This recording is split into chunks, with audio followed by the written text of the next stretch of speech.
গুলো এবং সেই ক্লাস থেকে কিভাবে আমরা অবজেক্ট ক্রিয়েট করতে পারি, সেই অবজেক্ট আবার ব্যবহার করে আমরা এই ক্লাসের যে কন্টেন্ট গুলো, বিভিন্ন যে মেথড গুলো আছে সেই মেথড গুলোকে কিভাবে আমরা কাজে লাগাতে পারি সেগুলো দেখেছি।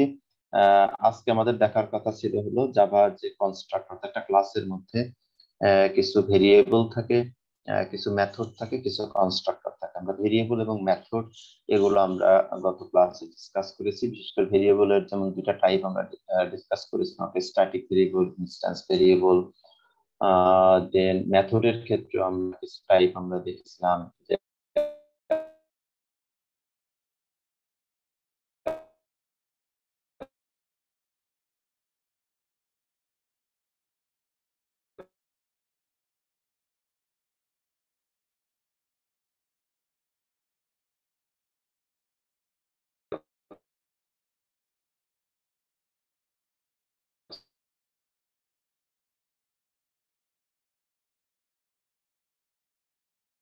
ক্লাসের মধ্যে আমরা মেথড গুলো দেখলাম আগের ক্লাসে। ধরো এই ক্লাসটা যদি একটু দেখি, এখানে দুইটা মেথড ছিল। দেখা, একটা সেট ভ্যালু নামে একটা মেথড ছিল, এটা হলো প্যারামিটারাইজড মেথড। বাট এটা ছিল একটা প্রিন্ট ইনফো একটা মেথড, এটা একটা ডিফল্ট মেথড। কিভাবে বললাম, যে এই যে সাইনিং পার্ট, এখানে আর্গুমেন্ট পাসিং হয়েছে, বাট এইখানে কোনো আর্গুমেন্ট পাসিং হয়নি। ডিফল্ট মেথডের ভিতর যা ডিফাইন করা থাকবে সেটাই সে কি করবে, এক্সিকিউট করবে। বাট এখানে এই ভ্যালু গুলো আমরা ডিফাইন করেছি মেথডের বডিতে, বাট এগুলো কিন্তু কোনো স্ট্যাটিক ভ্যালু না, ফিক্সড ভ্যালু না। এই ভ্যালু গুলো ডাইনামিক্যালি চেঞ্জ হবে। এই আর্গুমেন্টের মধ্যে, প্যারামিটারের মধ্যে দিয়ে যেগুলো পাস হবে সেগুলো কিন্তু এখানে আসবে। এই জন্য এটাকে আমরা বলি প্যারামিটারাইজড মেথড, এটাকে বলছিলাম আর ডিফল্ট মেথড। তাহলে এরকম আমরা যদি কনস্ট্রাক্টর ক্রিয়েট করি সিমিলার ওয়েতে, সেটাও কি হতে পারে, এরকম ডিফল্ট কনস্ট্রাক্টর হতে পারে, কিছু কিছু জায়গায় তোমার এরকম প্যারামিটারাইজড কনস্ট্রাক্টর হতে পারে। পার্থক্যটা কোথায় হবে? পার্থক্যটা হবে হলো, যেমন এইখানে দেখো একটা মেথডের তিনটা পার্ট ছিল, একটা রিটার্ন টাইপ থাকবে, একটা মেথডের নেম থাকে, আর একটা সাইনিং পার্ট। আর আমরা যখন কনস্ট্রাক্টর ক্রিয়েট করতে যাব, কনস্ট্রাক্টরের ক্ষেত্রে এই রিটার্ন টাইপটা থাকবে না।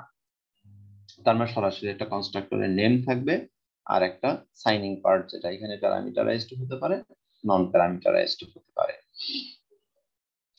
তার মানে এই দুইটা কিন্তু মোটা দাগে একটা পার্থক্য দেখলাম, যে মেথডের ক্ষেত্রে এরকম অবশ্যই একটা রিটার্ন টাইপ থাকবে, কিন্তু আমরা কনস্ট্রাক্টর ডিজাইন করি সেখানে কোনো রিটার্ন টাইপ থাকবে না। আর একটা বেসিক পার্থক্য আমরা দেখব, যে মেথডের নেম যখন আমরা দিচ্ছি, এটা যে কোনো ইউজার ডিফাইন্ড ভ্যালিড নেম দিলেই হলো।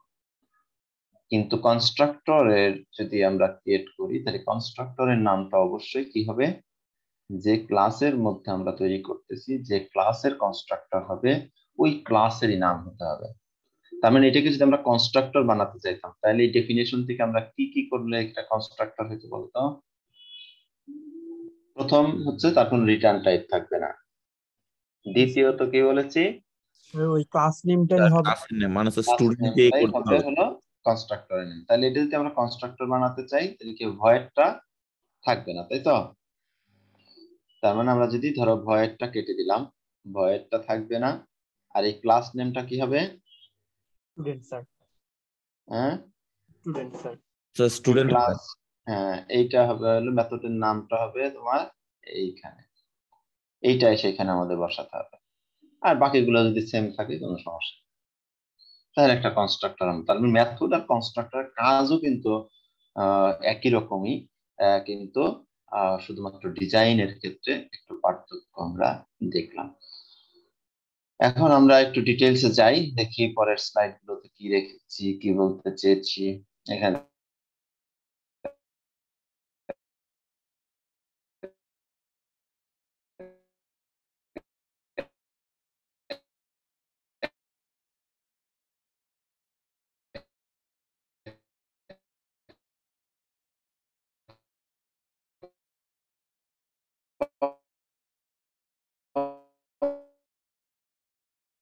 কনস্ট্রাক্টর হয়েছে, এই কনস্ট্রাক্টর গুলো অটোমেটিক্যালি আমরা কি করি, ইনভোক করতে হয় কোনো কোনো জায়গায়, যেগুলোকে আমরা বলি ডিফল্ট কনস্ট্রাক্টর, যেখানে আমরা কোনো অবজেক্ট ক্রিয়েট করার সাথে সাথে আমাদের কিন্তু একটা কনস্ট্রাক্টরও ক্রিয়েট করে ফেলতে হয়। যেমন আগের একটা এক্সাম্পল যদি আমরা দেখি, এইখানে তার মানে একটা স্টুডেন্ট নামে একটা ক্লাস ছিল, সেই ক্লাসে যখন আমরা কোনো অবজেক্ট ক্রিয়েট করছি তখন অটোমেটিক্যালি একটা কনস্ট্রাক্টর আমাদের কি করতে হয়েছে,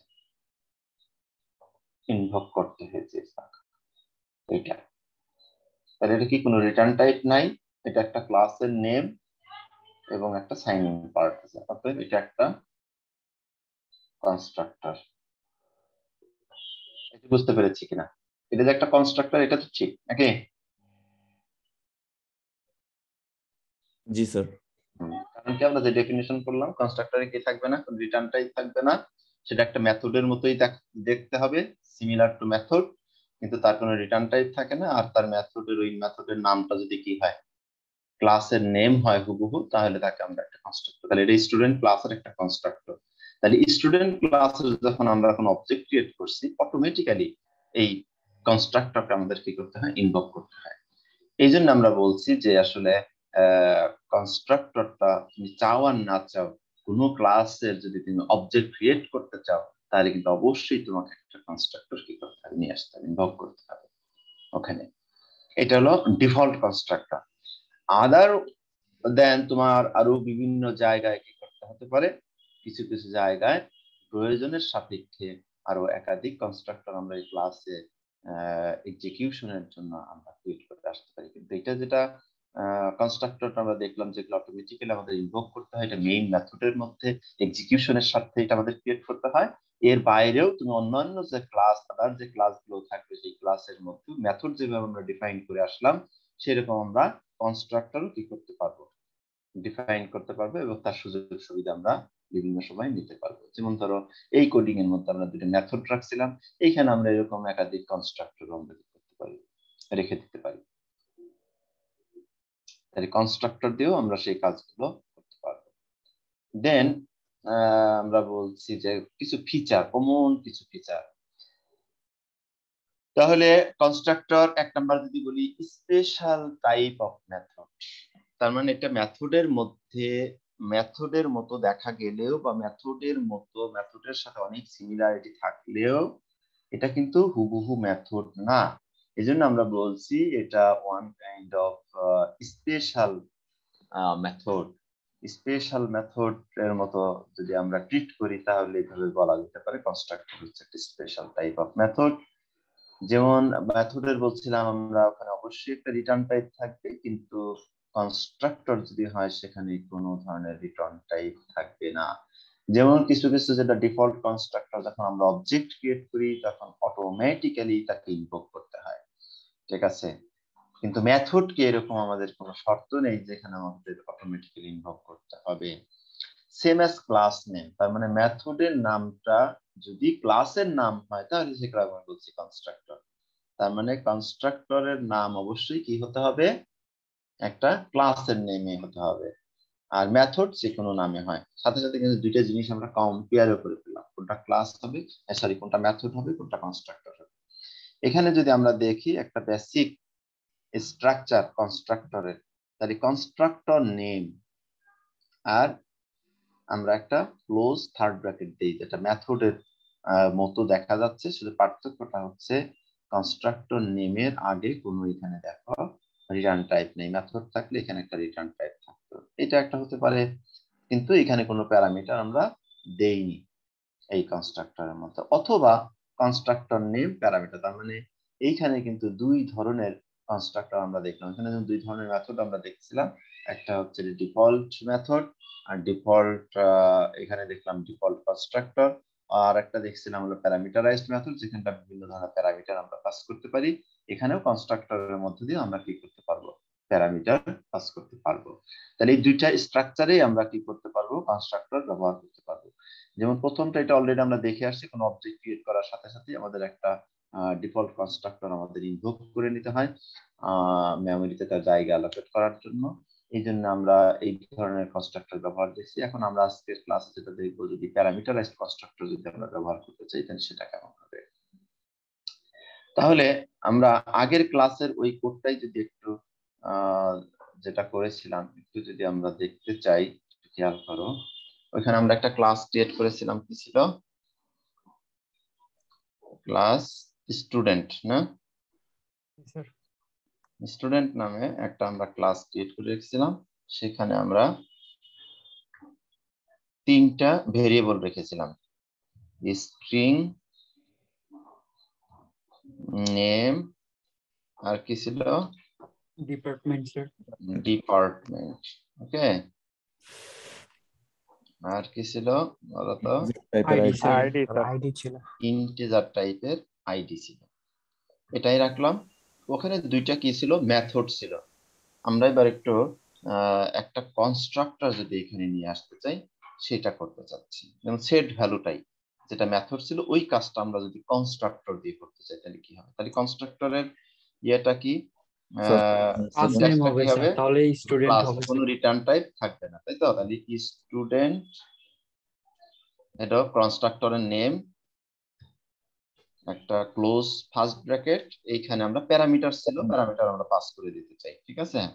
তাহলে কি হবে? স্ট্রিং, স্ট্রিং টাইপের স্ট্রিং এখানে দিলাম হলো n, ঠিক আছে? দেন স্ট্রিং কি দিছি? ডিপার্টমেন্টের ডি, তাড়াতাড়ি দেই, আর দিয়েছিলাম হলো ইন্টিজার টাইপের একটা, না? ইন্টিজার টাইপের আই। তাহলে এটা আমরা পাস করে দিতে যাচ্ছি, এবং এটার ভ্যালু কি হবে সেটাও কিন্তু আমরা এখানে বলে দিয়েছি, ঠিক আছে? ডিপার্টমেন্টটাকে তো স্ট্যাটিক ভাবে নিলেই বেটার হবে। ওটা পরে দেখবো আমরা, ওটা তো জানি, ওটা করাই যায়, আমরা তারপরে একটু আলাদা আলাদা নিয়ে ট্রাই করি। দেন এখানে কি বলছিলাম? তাহলে এই এনটা আসলে কি বলতো, কোথায় যাবে? স্যার নেমের Name. মধ্যে নেমের মধ্যে অ্যাসাইন হবে, এন এর যে ভ্যালুটা আসবে। দেন কি ছিল? ডিপার্টমেন্টে ডি যাবে। ডিপার্টমেন্টের আসবে হলো তোমার ডিটা চলে আসবে, আর আর কি ছিল? আইডি, না? আইডিতে আইটা চলে যাবে। এই হলো মূলত এর কাজ, ঠিক আছে? তাহলে আমরা একটা কনস্ট্রাক্টর, তাহলে মেথডের জায়গায় এইবার আমরা একটা কনস্ট্রাক্টর দিয়ে দিলাম। এইবার আগের যে ভ্যালুটা ছিল ওটা আমরা ওইভাবেই রাখি। মেথডটা ভয়েড, এখানে কি নাম দিয়েছিলাম? শো দিছিলাম আমরা, ঠিক আছে? ভয়েড শো, এখানে ডিফল্ট একটা মেথড, এর মধ্যে আমরা কিছু প্রিন্ট করেছিলাম।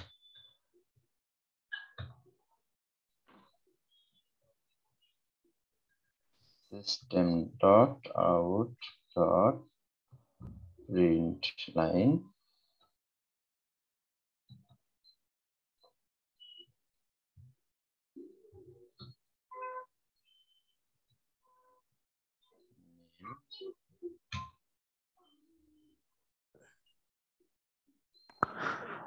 স্যার একটা ক্লাসে কনস্ট্রাক্টর কয়বার ইউজ করা যায়?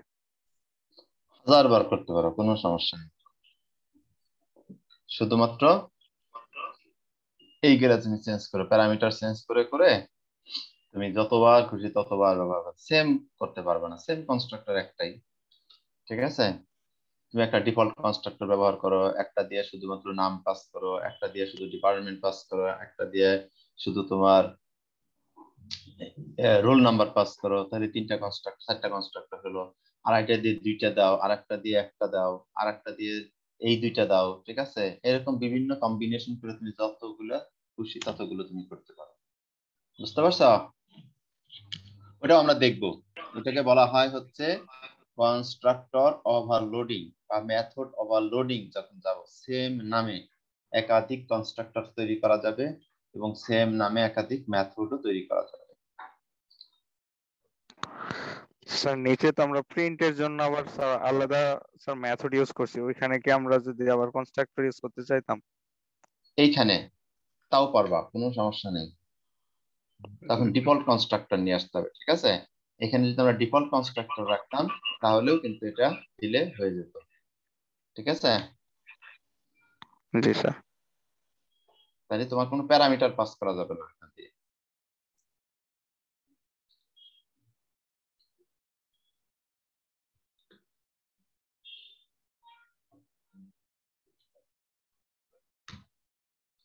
তাহলে এইভাবে যদি আমরা দেই তাহলে কিন্তু তোমার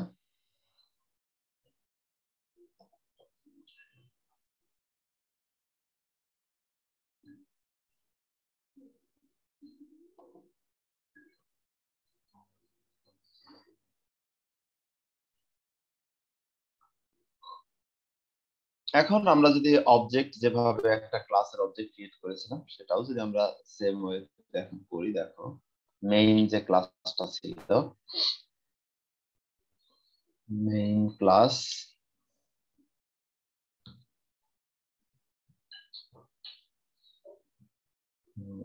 নেই,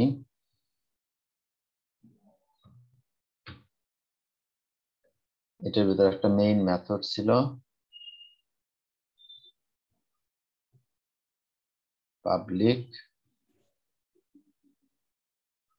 static void main.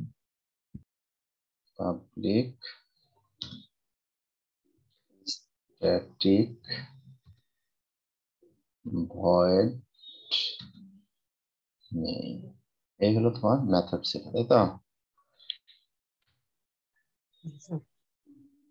দেন এর ভিতর আমরা হলো বাকি কাজগুলো করেছি। এটা হলো স্যার মেইনের ভিতরে স্ট্রিং এ আর্গুমেন্ট ওটা দেওয়া লাগবে না স্যার? ওটা তো দেওয়াই লাগবে, ওটা না দিলে তার কাজ করবে না, ঠিক আছে? জি স্যার।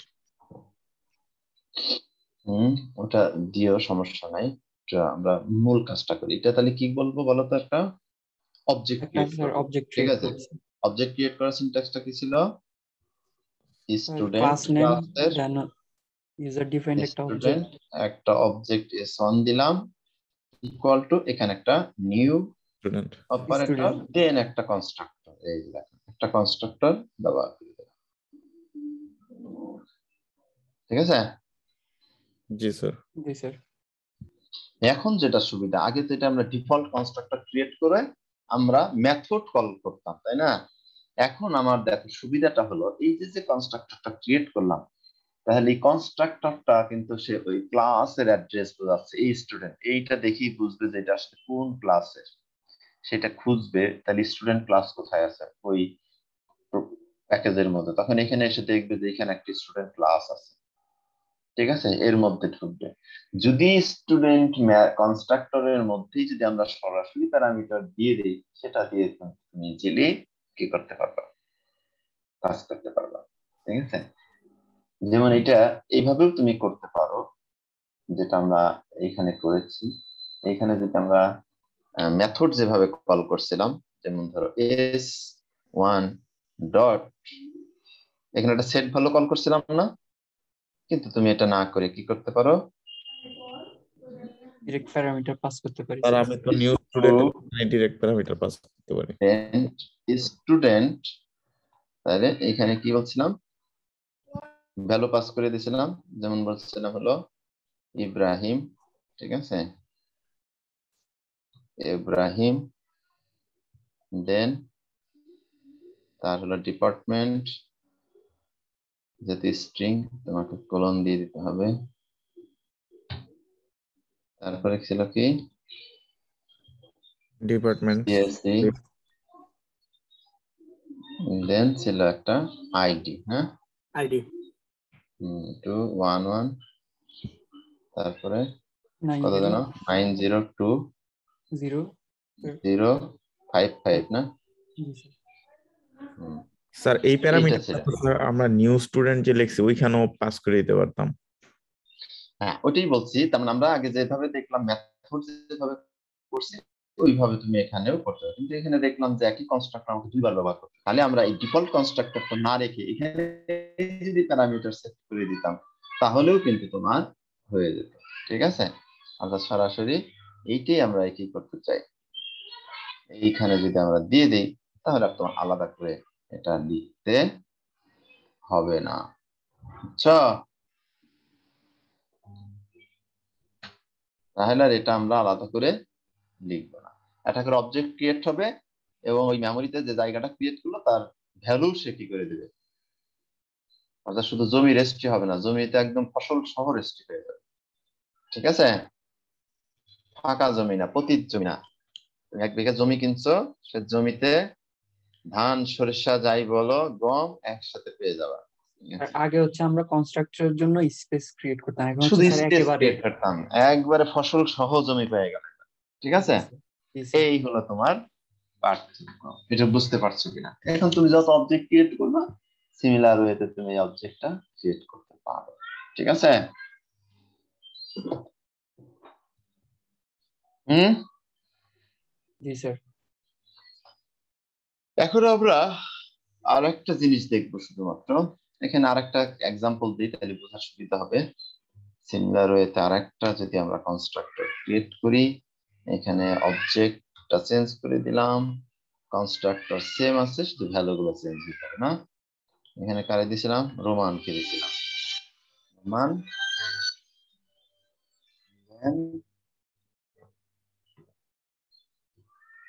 ওকে, রোমান সিএসসি ওর আইডি ছিল হলো 00 কত যেন স্যার 3, তাই না? জি স্যার। কিবোর্ড কাজ করে না। 03 এভাবে হয়ে গেল।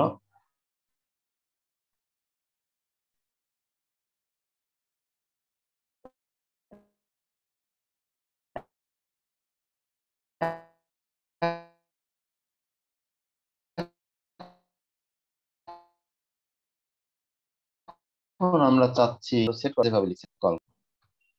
এখন এইখানেও আমরা দিলাম সিমিলার ওয়েতে s2.show।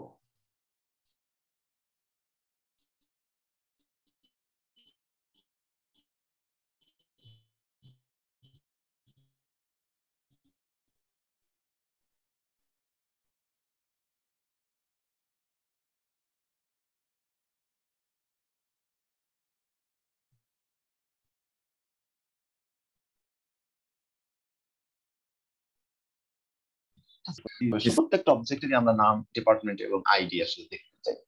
এরকম কি কোনো কন্ডিশন আছে যে কোনো অবজেক্টের আমরা দেখবো, কোনো অবজেক্টের দেখবো না? যদি এরকম কন্ডিশন না থাকে যে কোনোটার আমরা দেখবো না, কোনোটার দেখবো,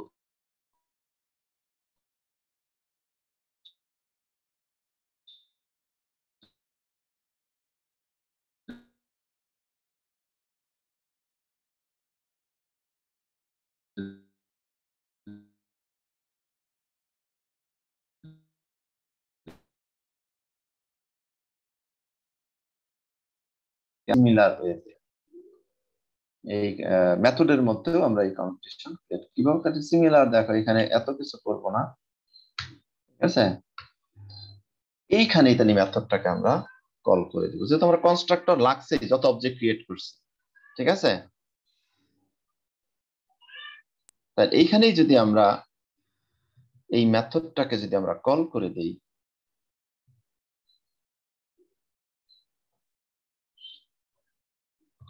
মেথড নিচে ডিফাইন করা আছে, বাট এই কনস্ট্রাক্টরের মধ্যে এটা ভ্যালুটা সেট করবে, সেট করার পরে সে অটোমেটিক্যালি এই মেথডটাকে কল করতে এই লাইনগুলো প্রিন্ট করে দেবে। তাহলে আমার প্রত্যেকটা অবজেক্ট যখন ক্রিয়েট করছি বারবার এটাকে আমাকে আর কি করতে হচ্ছে না, কল করতে হচ্ছে না, তাই না? জি স্যার, কনস্ট্রাক্টর ডাকলে হয়ে যাচ্ছে স্যার। অটো হয়ে যাবে।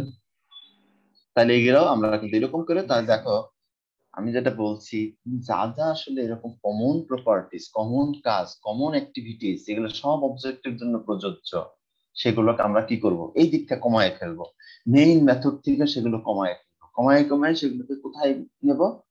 ক্লাসের মধ্যে একটা একটা করে ডিফাইন করবো। তাহলে ক্লাসের পরিধিটা আস্তে আস্তে এরকম করে বাড়তে থাকবে, যেগুলো কমন সব অবজেক্টের জন্য প্রযোজ্য, সেগুলো কিন্তু আমি আস্তে আস্তে বারবার আমি ব্যবহার না করে, বারবার ইনস্ট্রাকশন না দিয়ে একটা জায়গায় ইনস্ট্রাকশন দিয়ে আসবো। এগুলো ক্লাসের সুবিধা, কিন্তু আমি কিন্তু একটু একটু করে তোমাদের ক্লাসের বেনিফিটটা ধরানোর চেষ্টা করছি। তার মানে আগে এভাবে করলাম, এখন দেখলাম যে এটা যদি তুমি 1000টা যদি কি করে অবজেক্ট ক্রিয়েট করে 1000 বার আমাকে ওই মেথডটা কল করতে, কিন্তু আমি জানি যে প্রত্যেকের জন্যই কল করা লাগবে, তাহলে আমি কেন 1000 বার এখানে আমি কল করবো? তাহলে আরো কোনো কমন কোনো ম্যাথ প্রসেস আছে কিনা যেখানে এক জায়গায় লিখে দিয়ে আসলে সবার জন্য এই প্রযোজ্য হবে? যেমন গত ক্লাসে দেখলাম স্ট্যাটিক ভ্যারিয়েবল সবার জন্য এই সিএসসি ডিপার্টমেন্ট মেইন করতে হচ্ছে, তাহলে আমি এক সব জায়গায় রাখবো না, একটা জায়গায় দিয়ে আসবো। ক্লাসের মধ্যে যদি আমি স্ট্যাটিক করে দিই তাহলে সব অবজেক্টের জন্যই ওটা কি হবে। কিন্তু তোমাকে আবার মাথায় রাখতে হবে, যদি কোনো একটা স্টুডেন্টের ক্ষেত্রেও যদি এরকম হয় যে আমি তার ডিপার্টমেন্টটা কি করতে চাই না, শো করতে চাই না, দেখাতে চাই না, ঠিক আছে, বা কোনো একটা স্টুডেন্টের ক্ষেত্রে ডিপার্টমেন্টটা ভিন্ন, তাহলে কিন্তু তুমি ক্লাসের মধ্যে কমনলি এভাবে কি করতে পারবা না, ডিফাইন করতে পারবা না। ধরতে পেরেছো? হ্যাঁ, জি স্যার। এই জন্য অবজেক্ট ওরিয়েন্টেড প্রোগ্রামিং এ তোমাকে কিন্তু এইগুলো বেশি করে অ্যানালাইসিস করতে হবে। কোডিং লেখা কঠিন জিনিস না, কোডিং দেখা খুব সহজ, এই কয়টাই ইনস্ট্রাকশন, ঘুরে ফিরে এগুলো ব্যবহার করে তুমি এখন সব ধরনের প্রবলেম এখন সলভ করতে পারো না। তোমাকে হলো প্রবলেমের যে অ্যানালাইসিস, এইটা হলো তোমাকে আগে কি করতে হবে, খুব ভালো মতো আগে বুঝতে হবে যে কি আসলে কন্ডিশন, কোন কন্ডিশনের উপর দাঁড়িয়ে আসলে আমরা এই কোডিংটা করছি, সেই প্রবলেম ডোমেইনটা কেমন, নেচারটা কেমন, অবজেক্টের নেচারটা কেমন, সেটা আগে তোমাকে বুঝতে হবে। তাহলে এখানে তোমার যে ক্লাস বা যে ক্রাইটেরিয়া আমরা সেট করলাম, যদি আমরা দেখি প্রত্যেকটা স্টুডেন্টের সেম ইনফরমেশন থাকছে, ডিপার্টমেন্ট সেম, তাহলে সেটাকে আমরা স্ট্যাটিক করতে পারি। যদি আমরা জানি যে সেম ডিপার্টমেন্ট না, তাহলে কিন্তু আমরা স্ট্যাটিক করতে পারবো না। যদি আমরা জানি যে প্রত্যেকটা স্টুডেন্টেরই আমরা এই তিনটে ইনফরমেশনই কি করতে যাচ্ছি, শো করতে যাচ্ছি, তাহলে আমরা বারবার একটা মেথডকে কল করব না ওই অবজেক্টের জন্য। তাহলে একটা কনস্ট্রাক্টরের মধ্যেই যেটা আমরা ডিফাইন করে আসছিলাম, সেখানেই তাকে আমরা কি করে আসবো, কল করে আসবো। তাহলে শুধুমাত্র কনস্ট্রাক্টর যখন আমরা ইনভোক করছি, সাথে সাথে ওটাও কি হয়ে যাবে, ভ্যালু সেট হওয়ার সাথে সাথে ওপেন করে দেখিয়ে দেবে। কিন্তু এখন তুমি যদি কন্ডিশন এরকম করে দাও যে না, আমি S1 এরটা কি করতে চাই, দেখাবো, কিন্তু S2 এর ইনফরমেশন দেখাবো না। S2 এর ইনফরমেশন থাকবে আমার সিস্টেমে, কিন্তু আমি প্রিন্ট করব না, শো করব না, তাহলে কিন্তু তুমি এটা করলে আবার বিপদ। তার মানে তোমার সব ইনফরমেশন কিন্তু পাবলিক হয়ে গেল, মানে সবাইকে তুমি দেখাই ফেললা, শো করে ফেললা, তখন তুমি কিন্তু এটা করলে আবার বিপদে পড়বা।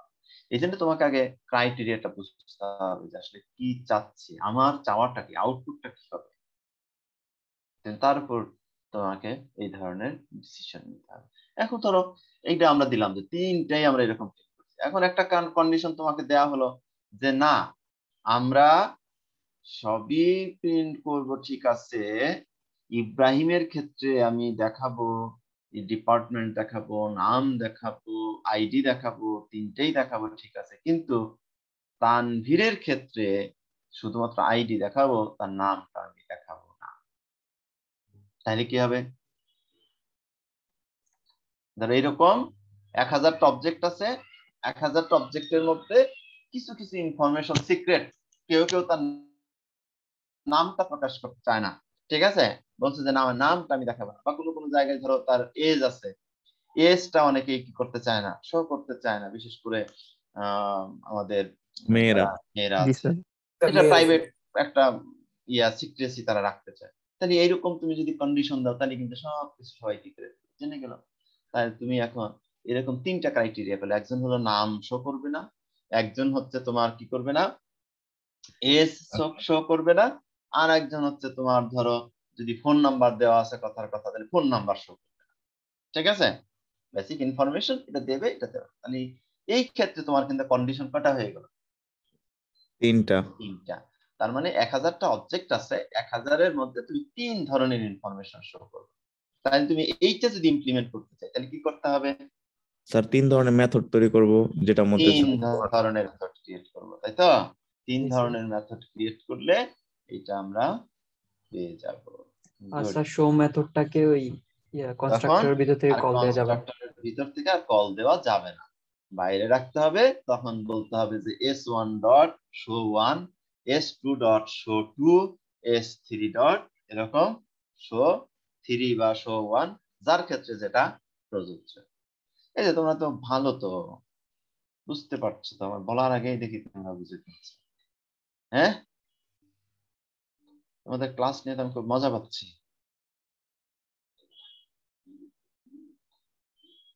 এই তো এই লজিক গুলো ধরতে পারলে তোমার অবজেক্ট ওরিয়েন্টেড প্রোগ্রামিং খুব সহজ।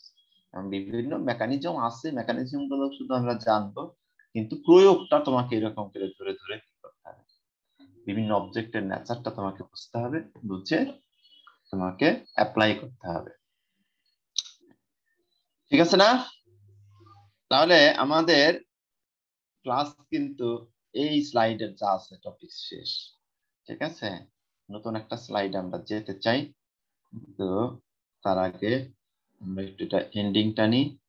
ঠিক আছে, ফাইনালি একটা স্লাইড এখানে আছে, অলরেডি আমরা ডিসকাস করেছি। তারপর একটু এখানে যা আছে তার সাথে একটু মিলিয়ে আমরা দেখি। মেথড আর হলো কনস্ট্রাক্টর, এই দুইটার মধ্যে একটা ডিফারেন্স দেখানো হয়েছে। থিওরিটিক্যাল অ্যানালাইসিস আমরা এতক্ষণ কোডিং এর মধ্যে দিয়েও দেখলাম মেথড কিভাবে কাজ করে, কনস্ট্রাক্টর কিভাবে কাজ করে।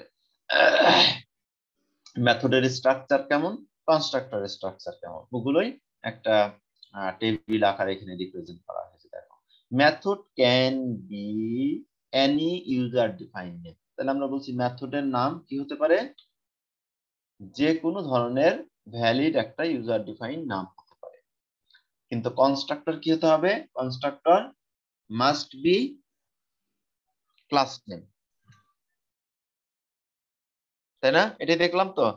জি স্যার। তাহলে কনস্ট্রাক্টর অবশ্যই ক্লাসের নেম হতে পারে, যে কোনো নাম তুমি দিতে পারবে না। যদু, মধু, পদু এসব নাম দিয়ে তুমি মেথড ক্রিয়েট করতে পারবা, কিন্তু কনস্ট্রাক্টর পারবা না। কনস্ট্রাক্টরের নাম অবশ্যই তোমাকে ক্লাসের নেমে দিতে হবে। তাহলে একটা ভাইবা কোশ্চেন তৈরি, হ্যাঁ, আইকিউ। আমরা একটা কনস্ট্রাক্টর ক্রিয়েট করলাম, স্টুডেন্ট ক্লাস। ঠিক আছে, স্টুডেন্ট ক্লাস যেটা আছে ওই ক্লাসের একটা কনস্ট্রাক্টর ক্রিয়েট করব, স্টুডেন্ট নামে একটা কনস্ট্রাক্টর ক্রিয়েট করে দিলাম। ঠিক আছে, আর একটা ছিল কি, স্টুডেন্ট।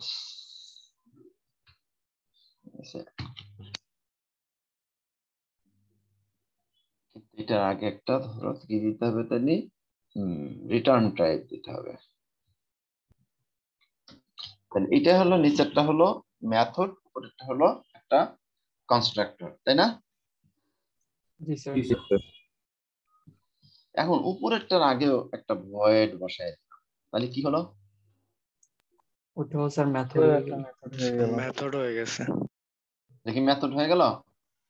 জি স্যার। জি স্যার। কনস্ট্রাক্টর তো স্যার রিটার্ন থাকবেই না।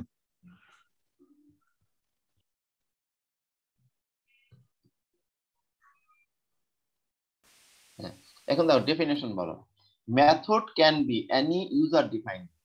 এখানে কিন্তু বলা হয় না যে ক্লাস নেম হতে পারে, কিন্তু আমরা এখানে কনস্ট্রাক্টর বলছি, সেটা অবশ্যই কি হবে, ক্লাস নেম হতে হবে। তার মানে এটা নাই ধরো, তাহলে এটা কনস্ট্রাক্টর, তাই তো? কিন্তু বলছে, আবার বলছে দেখো, method should have return type.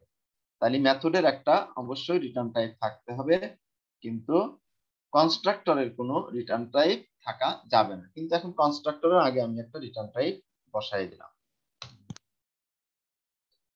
এইটুকুই মূলত বলতে চাচ্ছি, তাই না?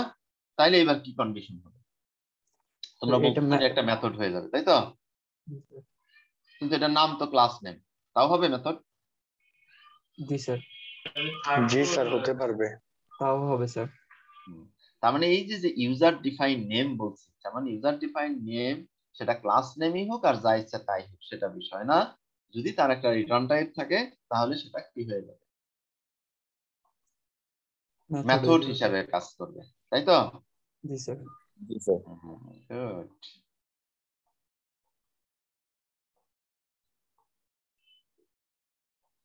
এবার আসো, দেন পরের পার্থক্যটা কি বলছি, method should be called explicitly either with object reference or class reference।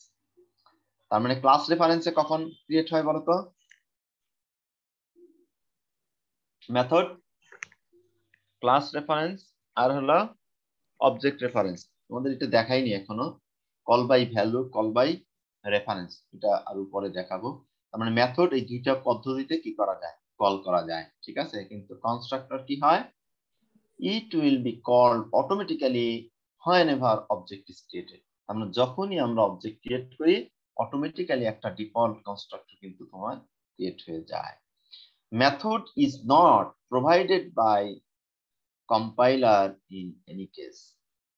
কিন্তু মেথড অর্থাৎ কম্পাইলার দ্বারা কি হয় না, প্রোভাইড হয় না। কিন্তু আমরা যেটা দেখলাম যে ডিফল্ট কনস্ট্রাক্টর যখন আমরা কোনো অবজেক্ট ক্রিয়েট করছি তখন কিন্তু কনস্ট্রাক্টর দ্বারা এটা প্রোভাইড করা হয়। এটা কনস্ট্রাক্টরের মধ্যে কম্পাইলারের মধ্যে কনস্ট্রাক্টরটা কিন্তু কি করা আছে, ইনস্ট্রাকশনটা দেওয়া আছে।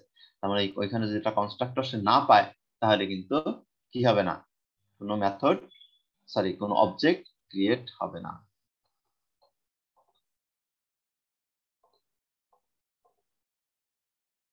যেটা বলছিলাম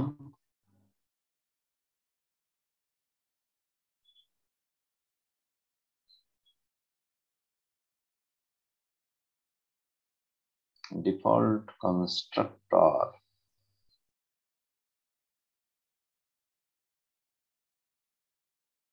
এটা আমার এটা কিন্তু একটা সিনট্যাক্স, কম্পাইলারের মধ্যে এরকম একটা সিনট্যাক্স। যখন সে এরকম একটা লাইন আমরা লিখি সে কিন্তু পার্সিং করে, প্রথমে দেখে একটা ক্লাস নেম আছে কিনা, তারপরে একটা ইউজার ডিফাইন কোনো ভেরিয়েবল আছে কিনা, দেন একটা ইকুয়াল টু মানে অ্যাসাইনমেন্ট অপারেটর আছে কিনা, দেন নিউ অপারেটরটা আছে কিনা, দেন সে চেক করে এখানে একটা কনস্ট্রাক্টর আছে কিনা, ঠিক আছে, ওই ক্লাসের।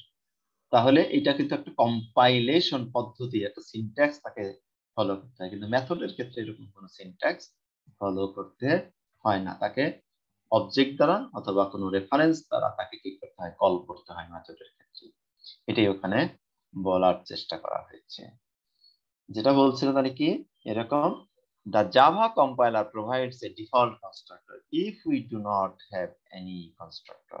যদি আমাদের কোনো কনস্ট্রাক্টর নাও থাকে তাহলে কম্পাইলার কিন্তু অবশ্যই তোমাকে একটা ডিফল্ট কনস্ট্রাক্টর প্রোভাইড করে। ইট is used to show behaviour of an object. আমরা মেথডকে ব্যবহার করি হচ্ছে না একটা অবজেক্টের বিহেভিয়ারটাকে শো করার জন্য, আর it is used to initialize the state of the object. তার মানে একটা অবজেক্ট যখন আমরা ক্রিয়েট করি তার যে স্টেট যেটা থাকে ওই স্টেটটাকে ইনিশিয়ালাইজ করা। যেমন আমরা বলছিলাম যে যেমন S1 আমরা ক্রিয়েট করলাম একটা, সাথে সাথে একটা কনস্ট্রাক্টর আমরা ওইখানে কি করছি, ব্যবহার করে বোঝানো হয়েছে যে তার স্টেট হচ্ছে হলো S1 একটা, মানে ওই ক্লাসের একটা object, second object, third object, fourth object, যতগুলো এরকম অবজেক্ট আমরা ক্রিয়েট করছি তার মেমোরিতে স্টেপ বাই স্টেপ প্রত্যেকটা স্টেটের জন্য একটা করে জায়গা সেট করছে, ক্রিয়েট করে দিচ্ছে। এই জন্য ওই জায়গাটা ইনিশিয়ালাইজ করা, ওই স্টেটটাকে ইনিশিয়ালাইজ করার জন্য আমরা কনস্ট্রাক্টরটাকে ব্যবহার করে থাকি। এই হলো তোমার যে মেথড এবং কনস্ট্রাক্টর যেটা আমরা দেখলাম, দুটোর মধ্যে বেসিক ডিফারেন্স। নেক্সট ক্লাসে যেটা আমরা দেখলাম এই মেথড কনস্ট্রাক্টর, আর একটা আমরা দেখবো যে মেথড ওভারলোডিং, কনস্ট্রাক্টর ওভারলোডিং কিভাবে হয়, এবং এইগুলো করে আমরা এই যে কোডটা দেখলাম জেনারেল কোডটা, এই কোডটাকে আরো কিভাবে সিম্পলিফাই করা যায়, আরো কিভাবে এটাকে কম্পাইলেশন বা ফাইন টিউন করে আরো কিভাবে মিনিমাইজ করা যায় কোডটাকে, অবজেক্টের এই নেচার গুলোকে আরো যদি আমরা এখানে কাজে লাগাতে পারি বিভিন্ন প্রপার্টিজ এর মধ্যে দিয়ে, এটা আমরা নেক্সট ক্লাসে দেখবো। আজকে পর্যন্তই থাক, কি বলো? স্যার আমাদের সিটি নেবেন না? হ্যাঁ সিটি নেব, তোমাদের সিটি নেব হচ্ছে মিড কবে থেকে যেন? মিড হচ্ছে স্যার 18 তারিখ থেকে। 18 তারিখ থেকে 18 তারিখ তো তোমাদের মার্চের ফার্স্ট উইকে নিয়ে নেবো, দুইটা সিটি নেবো পরাপর, বুঝতে পারছো? এই জন্য এখন যে পর্যন্ত, হ্যাঁ বলো। নেক্সট উইকে তো স্যার মনে হয় নিলে একটা ভালো হয়, কারণ স্যার মোটামুটি সিলেবাসও মোটামুটি একটা সিটি নেওয়ার মতো হয়ে গেছে, তো স্যার আমরা মিডের আগে আরো একটা দিতে পারবো। হ্যাঁ মিডের আগে দুইটা সিটি নেব, আমি সাধারণত দুইটা পরাপর নেই। তোমরা যদি গ্যাপ দিয়ে দিতে চাও তাহলে নেক্সট উইকে একটা দিয়ে দিবা, বুধবারে দিয়ে দাও একটা। বুধবার তো ফার্স্ট। ও স্যার এটা তো অনলাইনে হবে না স্যার? হ্যাঁ অনলাইনে নেব। জি স্যার, বুধবারে তাহলে একটা সিটি দিয়ে দিই। বুধবারে একটা দাও, আর জি, একটা স্যার। তোমরা হলো পরের বুধবারে কয় তারিখ হয় আবার? আর এক সপ্তাহ বুধবার পরের স্যার বুধবার, 1 তারিখ নাকি স্যার? না এই বুধবার পরের বুধবার, তাহলে 7 তারিখ, তাই তো? 7 তারিখ পর। তাহলে সমস্যা নাই, দুইটাই দিয়ে দাও সিটি। একটা তোমাদের নেব হচ্ছে হলো যে বেসিক ই পর্যন্ত, কন্ট্রোল স্টেটমেন্ট পর্যন্ত, ঠিক আছে, অ্যারে পর্যন্ত একটা যাবে, আর একটা যাবে তোমার যে বেসিক, এটা ক্লাস অবজেক্ট মেথড কনস্ট্রাক্টর, ঠিক আছে। কারণ এবং স্যার অ্যারে পর্যন্ত হচ্ছে আমাদের নেক্সট উইকে যে পরীক্ষা, এটা হচ্ছে অ্যারে পর্যন্ত। অ্যারে পর্যন্ত থাকবে। বেসিকটা একেবারে জাভার basic, object oriented basic feature, যেগুলো ফান্ডামেন্টাল যেগুলো করছে। স্যার কোশ্চেন প্যাটার্নটা কি থিওরি টাইপের হবে নাকি কিরু টাইপের নাকি স্যার? থাকবে, কোডিং থাকবে কিছু, ঠিক আছে, কিছু তোমার একেবারে এই শর্ট কোশ্চেন টাইপের কিছু থাকবে, কিছু সিনট্যাক্স রিলেটেড থাকবে। যেমন একটা অবজেক্ট ক্রিয়েট করার একটা সিনট্যাক্স দিলাম তোমাকে, ঠিক আছে। স্ক্যানার মেথড আমরা করছি প্রথমেই ফান্ডামেন্টাল, ওখানে দিলাম একটা সিনট্যাক্স, ভুল দিয়ে দিলাম একটা সিনট্যাক্স, ঠিক আছে। তারপরে তোমার ধরো ওইটা কারেকশনটা করে যদি তোমরা লেখো তাহলে কেমন করে হবে, বা একটা সির একটা কোডিং তোমাকে দিয়ে দিলাম, সিতে একটা কোডিং, একটা লাইন প্রিন্ট করার একটা কোডিং দিয়ে দিলাম, ওটা যদি আমরা জাভায় কনভার্ট করে দিতে চাই তাহলে কেমন হবে, ঠিক আছে। এই টাইপের বেসিকটা তোমাদের ফান্ডামেন্টাল নলেজটা স্যার এক্সামটা কি অনলাইনে না অফলাইনে হবে স্যার? অনলাইনে। জি স্যার। অনলাইনে। অফলাইনে কেমন করে দিবা, ইউনিভার্সিটিতে এসে দিতে যাচ্ছ? স্যার অ্যাকচুয়ালি ওই যে অনলাইনে অফলাইনে হয়ে যাওয়ার কথা না সবের জন্য স্যার। আবার আপনি তো যদি স্যার ক্লাস আবার ক্লাস ক্লাস যদি ইয়াতে হয়, অফলাইনে হয়, তাহলে নিয়ে নেবো অফলাইনে, বুঝছো। ক্লাসের উপর ডিপেন্ড করে, ক্লাস যদি অনলাইনে থাকে 1 তারিখ পর্যন্ত দেখতে হবে ডিপার্টমেন্ট কি সিদ্ধান্ত নেয়, ঠিক আছে। জি স্যার। এখন যদি ক্লাস যদি অনলাইনে থাকে তাহলে তো আমি সিটি তোমাকে অফলাইনে এসে নিতে পারবো না, তখন অনলাইনে নেবো। কিন্তু ক্লাস যদি আবার দেখা গেছে অফলাইনে হচ্ছে, তোমরা ইউনিভার্সিটিতে চলে আসছো, তাহলে এই ক্লাসের মধ্যে একটাকে নিয়ে নেবো, ঠিক আছে। যে মোডে থাকে ওই মোডেই নিয়ে নেবো পরীক্ষা সিটি গুলো। আর মিড আর ফাইনাল এটা তো তোমাদের ইয়াতেই হবে, ইন পার্সন হবে, এটা তো জানবে। ওটা ওইভাবে তোমরা প্রিপারেশন নিবা। ওই সময় তোমাদের আলাদা অ্যারেঞ্জমেন্ট থাকবে, ক্লাস রুম সাজানো থাকবে, তখন আর এই সমস্যাটা নাই আমার। তখন তোমরা চেয়ার টেবিলে বসেই আরামসে পরীক্ষা দিতে পারবা। স্যার টাইম অনুযায়ী কোশ্চেন অনেক বেশি দেওয়া হয়, পারা জিনিসও স্যার টাইমের কারণে দিতে পারি না। কিসে, অনলাইনে? না স্যার অফলাইনে। পরীক্ষার নিয়মই এটা, বুঝছো। পরীক্ষা যখন কোশ্চেন করা হয় তখন চিন্তাই করা হয় যে এই অল্প টাইমের মধ্যে কে বেশি আনসার করে। এই জন্যই তো পরীক্ষা, ঠিক আছে। নামই তো আছে পরীক্ষা, তোমার তো টেস্ট করতে হচ্ছে। না স্যার আগে কি হয়তো স্যার ইন্টারমিডিয়েটে স্যার হচ্ছে পারতাম না, এখন হচ্ছে স্যার পারা জিনিস আর সময়ের কারণে। তখন আরো ফাস্ট হইতে হবে তোমাকে, বিষয়টা হলো এরকম। তোমাকে যদি কম্পিটিশনে টিকতে হয় তাহলে তোমাকে আরো ফাস্টার হতে হবে। এটা আমারও সারা জীবনের একটা কলঙ্ক, বুঝছো। সব প্রশ্ন পারি কিন্তু কি করতে পারতাম না, অ্যান্সার করে আসতে পারতাম না। মানে আমার যেটা বৈশিষ্ট্য হলো কোনো জায়গায় ফাঁকি দিতে পারতাম না, বুঝছো। একটা কোশ্চেন যখন লিখছি এটা সবই জানি, একটু অংশ যে বাদ দিয়ে লিখবো,